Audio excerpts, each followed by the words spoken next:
வாழ்க்கையில நாம் சந்திக்கும் எந்த பிரச்சனைகளுக்கும், துரதிர்ஷ்டங்கள், பின்னடைவுகள், வலிகள் என அனைத்திற்கும் நாம் மற்றவர்களை குறை கூறுகிறோம்.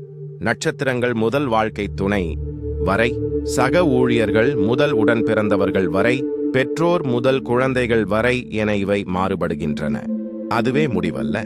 கர்மா, கடந்த கால வாழ்க்கை, தவறுகள், ஜாதகம், நேரம் என பலவற்றை குறை கூறி ஆறுதல் காண முயற்சிக்கிறோம்.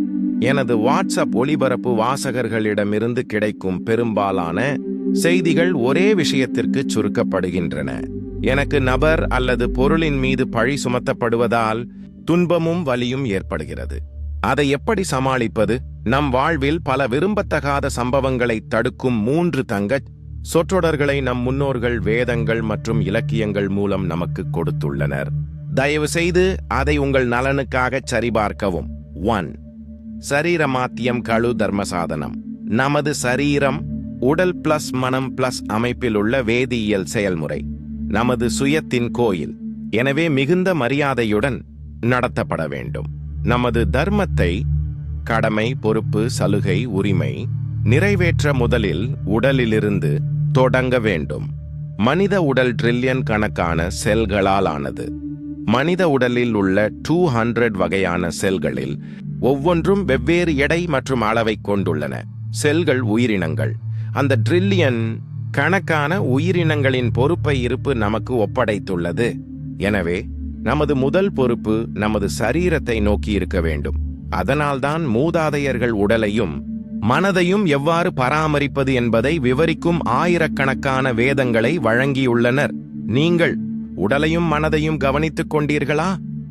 இல்லையென்றால் அதுதான் முதல் பெரிய தவறு. 2. உத்தாரேத் ஆத்மனா ஆத்மானம் பகவத்கீதையில் கிருஷ்ண வாசுதேவர் கூறிய மிக முக்கியமான செய்தி. என்னால் மட்டுமே எனது முன்னேற்றத்தையும் உயர்வையும் கொண்டு வர முடியும். பிரபஞ்சத்தில் வேறு யாரும் அதை செய்ய முடியாது. சில அவதாரங்கள் உங்களுக்கு உதவுவதற்காக நீங்கள் காத்திருந்தால் அது 2வது பெரிய தவறு. யாரும் உங்களை காப்பாற்ற முடியாது. உங்கள பிரச்சனைகள் உங்களுக்கே. உங்களுக்குள்ள இருக்கும் சுயத்தை உணருங்கள். சுயம் என்பது தூய விழிப்புணர்வு. அந்த சுயமே உங்கள் சிறந்த நண்பர். பிரபஞ்சத்தில் உள்ள வேறு எவரையும் விட அவர் அவள் உங்களுக்கு சிறப்பாக உதவ முடியும். உபநிடதங்கள் அதே கருத்தை எதிரொலிக்கின்றன. எழுந்திரு, விழித்திரு, இலக்கை அடையும் வரை நிற்காதே. ஸ்வயம் ஏவம் மிருகேந்திரதா சிங்கத்தை காட்டின் ராஜாவாக அறிவிக்க எந்த அதிகாரப்பூர்வ முடிசூட்டு விழாவும் நடத்தப்படவில்லை.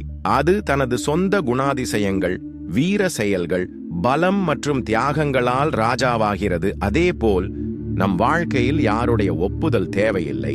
பிறர் அங்கீகாரம் காத்திருப்பது 3வது பெரிய தவறு. உங்கள் தர்மத்தை அடையாளம் கண்டு அதன்படி வாழுங்கள். உங்கள் வாழ்க்கைக்கு நீங்களே ராஜாவாக அறிவியுங்கள்.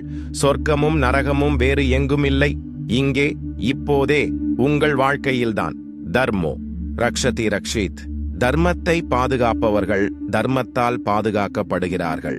மேலிருந்து யாராவது இறங்கி வந்து உங்களை காப்பாற்றுவார் என்று எந்த வேதங்களும் சொல்லவில்லை.